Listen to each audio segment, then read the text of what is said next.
Don't deviate, don't procrastinate, don't become frustrated. All you have to do to win this battle is stay on track. Discouragement can creep in secretly, hide behind clothes, makeup, hairdos. Discouragement is so bold that it will even hide behind a smile. It will always ride to work with you, and if it doesn't catch a ride going to work, it'll catch a ride on the way back home. Discouragement will go into a tent, to a garage apartment. It'll go into subsidized living. It will walk right into a Section 8 neighborhood.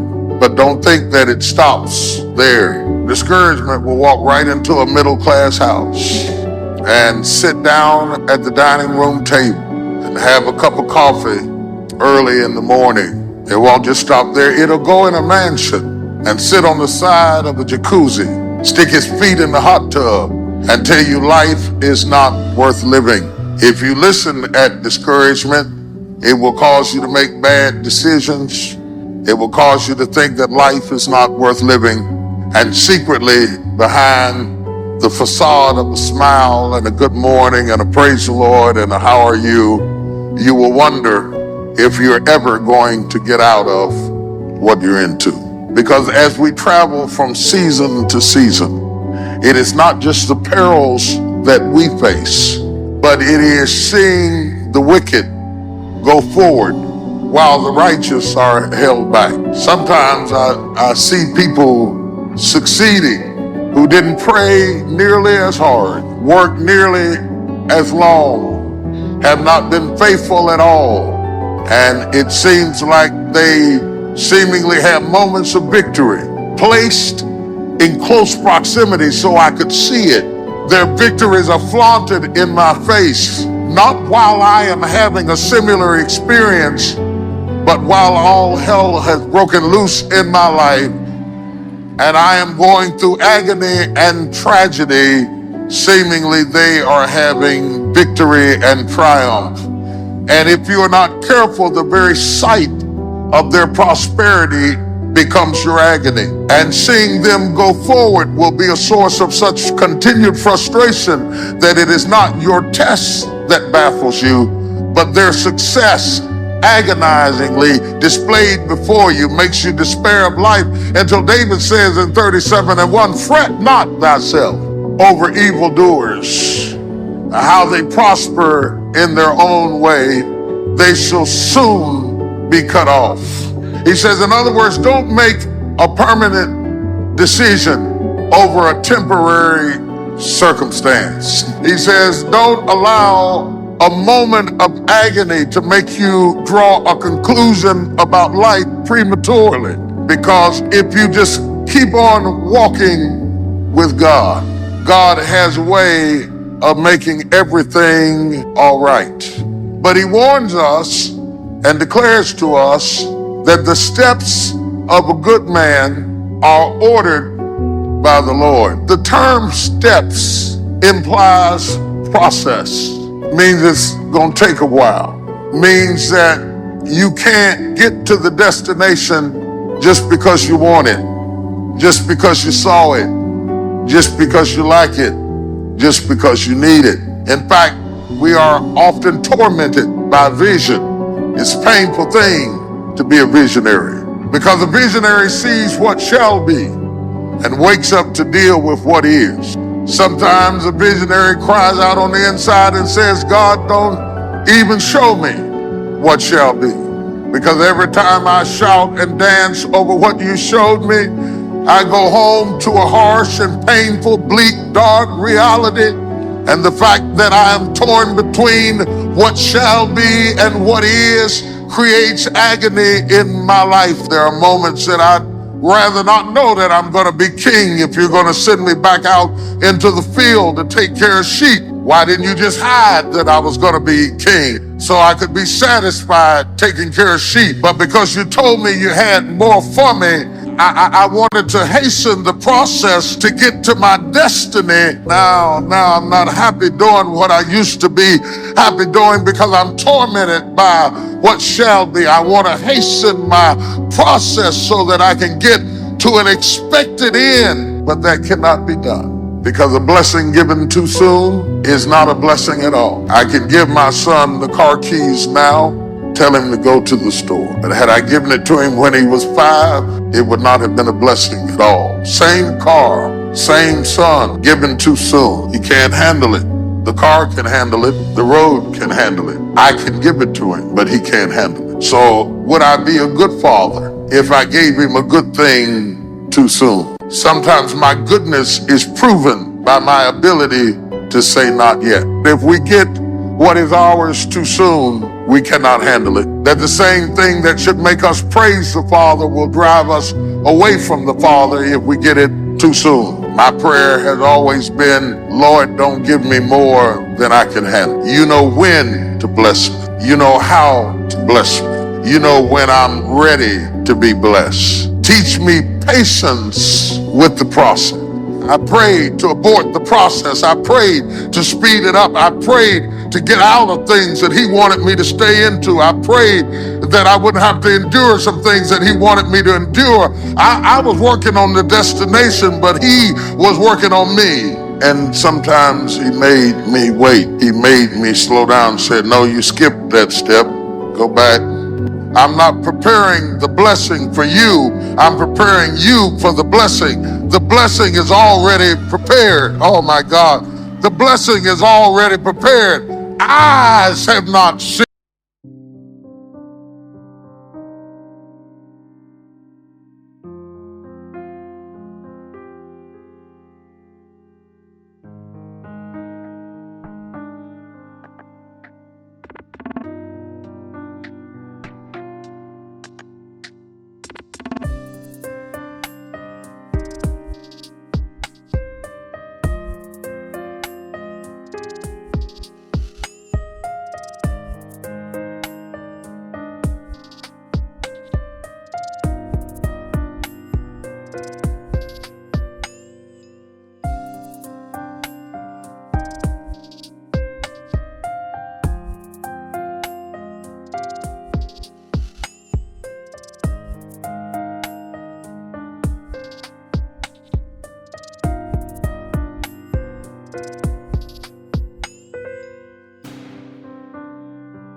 Ears have not heard, neither have entered into the heart of man the things that God had prepared for them that love him. Did you know your blessing is already ready? That is already in place, that God isn't fixing it up right now. It's already done. It is my agony that makes my ecstasy. It is my sickness that makes my healing. It is my poverty that illuminates my prosperity, makes me appreciate where I am right now. You don't notice good health till you've been sick. You will never thank God for feeling good until you felt bad. You'll never thank God for your back, for your neck, for your head, for your kidneys, for your liver until it's been challenged. But after a while, you start thanking God for crazy stuff. Thank you, because I can see this morning. Lord, I thank you. I got the book money to sit.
The kids to school.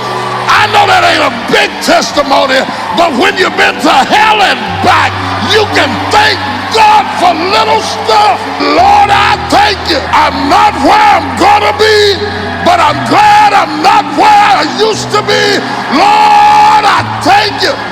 Is there anybody in here that's praising God on the steps?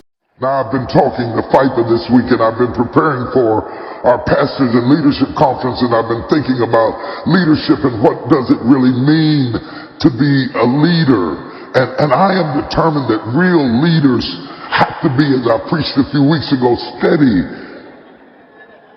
in the storm, steady in unsteadiness, stable in instability, consistent in crisis. I prophesied as I was commanded. I didn't know whether it was going to work or not, but I prophesied as I was commanded. Can these bones live again? I don't know, but I did what you told me to do. Success for me is not to raise the bones. Success for me is to obey the God that said, preach to the bones. It's my job to preach to them. It's your job to raise them. These are trying times, and these are difficult times, and I will admit that I am even theologically perplexed, because on one hand I hear Jesus say, take no thought of what you shall wear and what you shall eat and where you shall live. It almost suggests that I should be complacent, detached, relaxed, that just don't worry about anything. And then he goes on, the Apostle Paul says to us, be anxious for nothing, but in everything with prayer and supplication make your requests made known unto God. And that thing right there, the peace of God, which passes all understanding, shall guard your heart, your mind, your emotions. I need security, not around my body, but around my emotions, to keep away the anxiety and the depression and the fear. And he's telling me to be anxious for nothing. And yet, on the other hand, the wise man Solomon in Ecclesiastes tells me to look on the ant, you sluggard, and prepare for winter while it's summer. Not to waste my days in vanity, but to have a strategy that incorporates sustenance for survival. These things seem contradictory one to the other. And then I look at Joseph, whose strategy was so complete that he used the 7 years of plenty against the 7 years of famine. And he controlled what was next by the way he thought.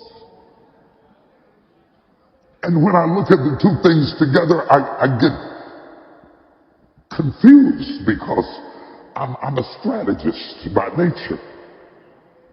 And when Jesus says take no thought, it goes against everything in me not to take thought. My sister texted us last night and said, be sure you leave your water running. It's going to freeze. I immediately turned the shower on just real low, just a drip, because we old school. That's why you have to be over 50 to get texts like that. When you're 20, you don't get texts like that, but when you're over 50, you get texts to leave your water running. And while I believe God for my pipes,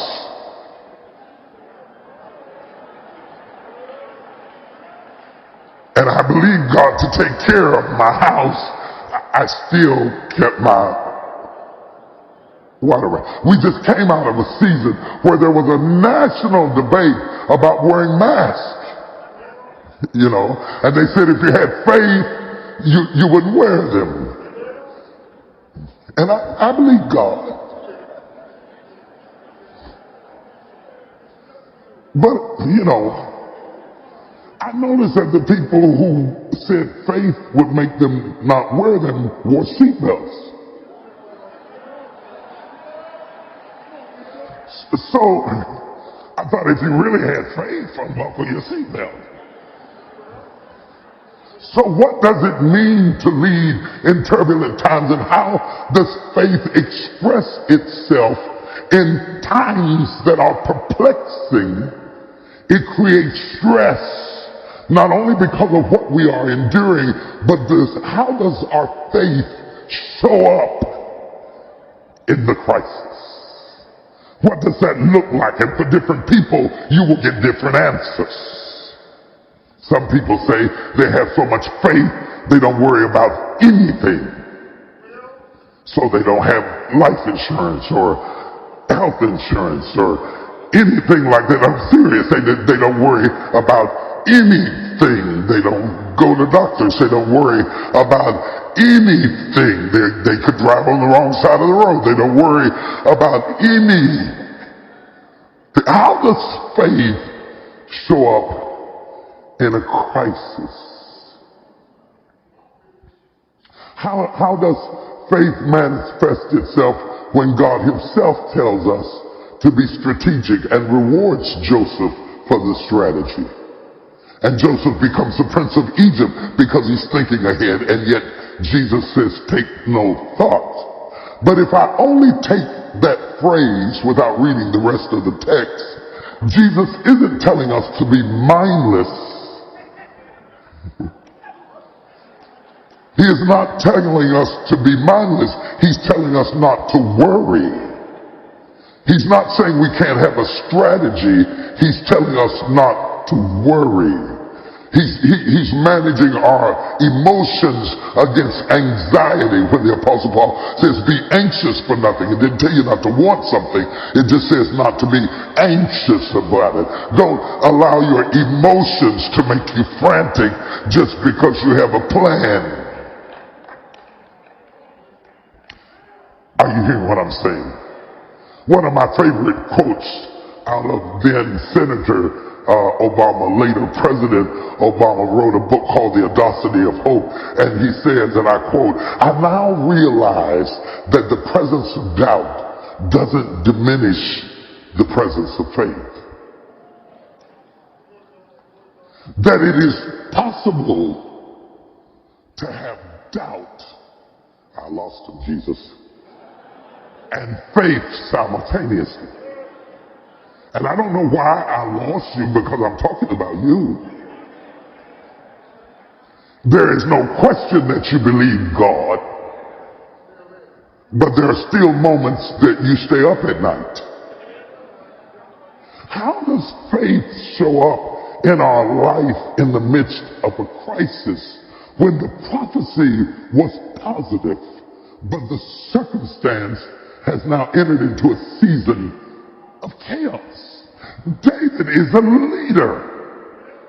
He is a leader, not because Samuel anointed him. He is a leader. People cannot make you what you are not. Let me give you further reference. God says to Moses, anoint men to be elders that you know to be elders. I cannot make you something by giving you a title or a desk or an office or a position. If you are not that, you are not that. Let me go deeper. A degree doesn't make you a teacher. You can have a degree in education and still not be a teacher. A teacher is something that's in you. I'm going to go deeper. A ring doesn't make you a wife. You can put a ring on a man's hand, it doesn't make him a husband. You can put a ring on a woman's hand, it doesn't make her a wife. The Bible said, whosoever findeth a wife findeth a good thing. So she has to be a wife when I find her.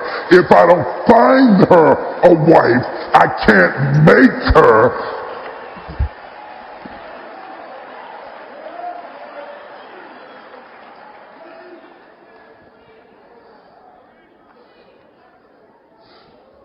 David is a king.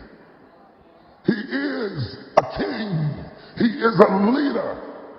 But his situations in the text do not reflect the magnitude of his capacity to lead. What do you do when your life don't look like who you are? What do you do when you go through a season in your life that stands in the face of your prophecy and mocks it like Ishmael mocking Isaac? And you look out the window and you can see the promise and the problem playing in the same backyard. Have you ever had your promise and your problem playing in the same backyard? There are times, my brothers and sisters, that you preach power and you drive home crying. There are times, my brothers and sisters, that you say to those with whom you have the responsibility of leading, if it's nothing but your children, don't worry, baby, everything's going to be okay. And you go to bed and you think, oh, Jesus. Can I get a witness in here? Are there any mamas in here or daddies in here that told the kids, don't worry about it. That's not yours to worry about. It's going to be fine. And you went back and you got in the car and you drove around and around and around in circles saying,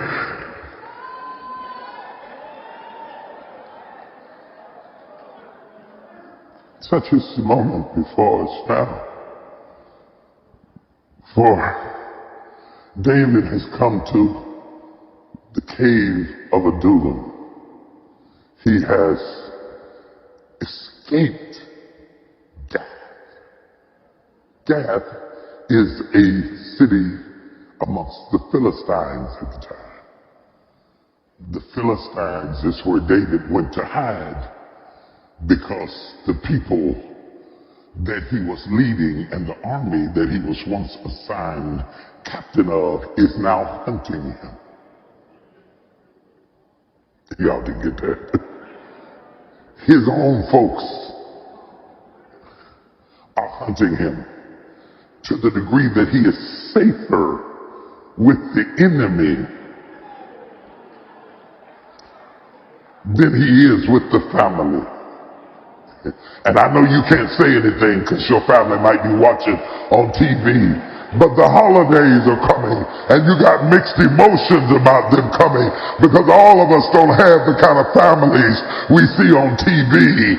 And you know they're all coming over, inspecting everything, tasting everything, complaining about anything, asking you how come you ain't had children, how come you're not married yet, what did you put in this dressing, where did you get this from, what is this supposed to be, this turkey is dry, and you got a deal to the point that you are safer with the enemy than you are with your own.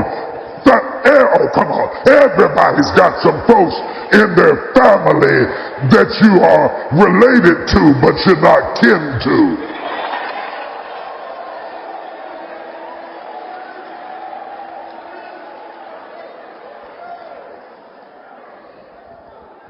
And their rejection of him after his loyalty to them and his service to them and his kindness to them and his endurance and patience for them has driven him to run to Gath.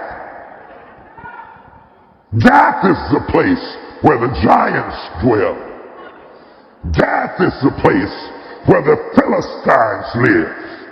And he thought they wouldn't recognize him, but he could only stay amongst them so long. Because you can only run so long. And eventually they discovered him. But David is so gifted and so creative that David feigns himself to be insane,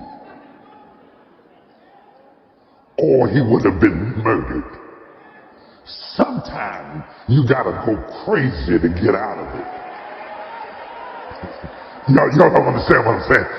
Sometimes you got to go crazy Not crazy, crazy to get out of it, because people are trying to take you out, and you just got to flip all the way.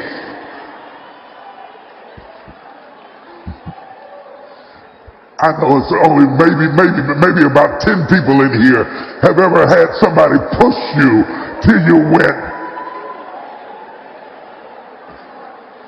I mean, pull your wig off crazy. Yeah. I mean, yank your earrings off crazy. I mean, kick your stilettos off crazy. And say, okay, you want crazy? You got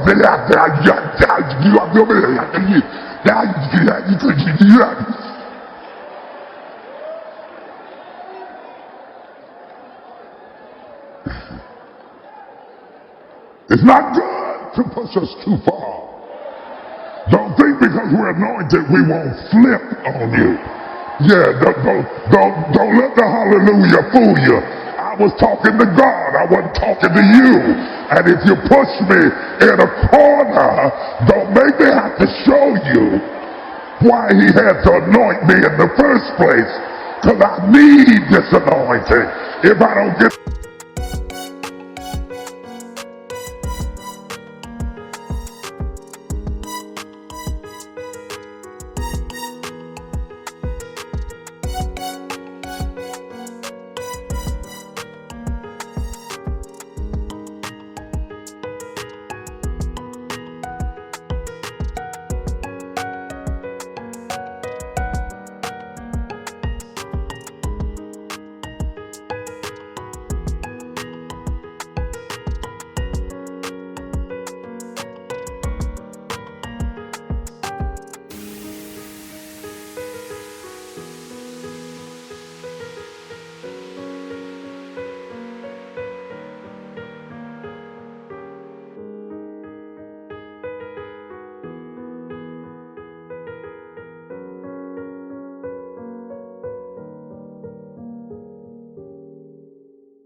this anointing,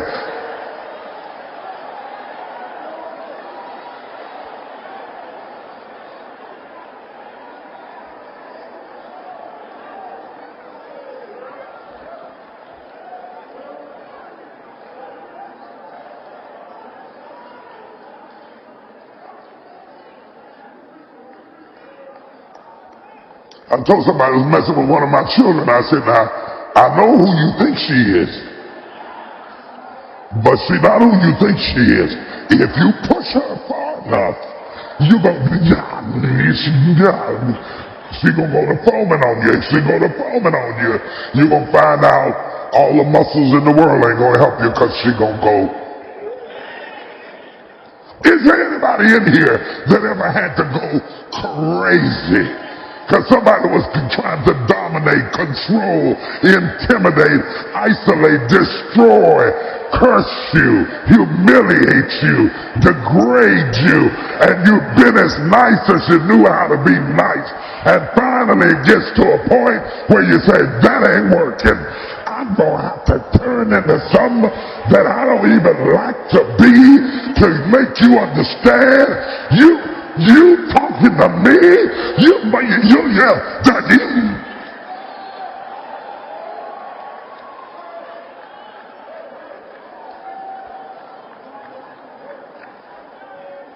And the king of the Philistines came down and said, why have you summoned me when you can clearly see this man is crazy?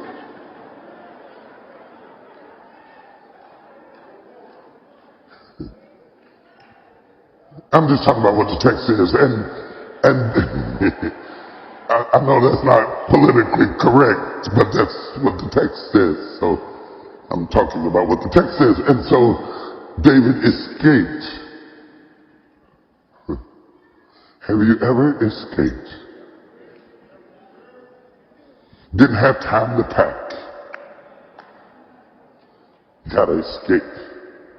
Didn't have time to do your hair and get your nails done, get a pedicure, none of that kind of cute stuff like that. No shave, no trim, no line, because I gotta escape. The word escape, see, the first word was left, and then it says escape. It's one thing to leave, it's another thing to escape. Some of us are here today because we escaped. If we'd have kept on the path we were on, we would have been destroyed, but we escaped. And the reason we were dancing, he's my everything, because we were thinking back, remembering how we escaped. Oh, when I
start thinking about all the things I escaped and all the near calamities and disasters.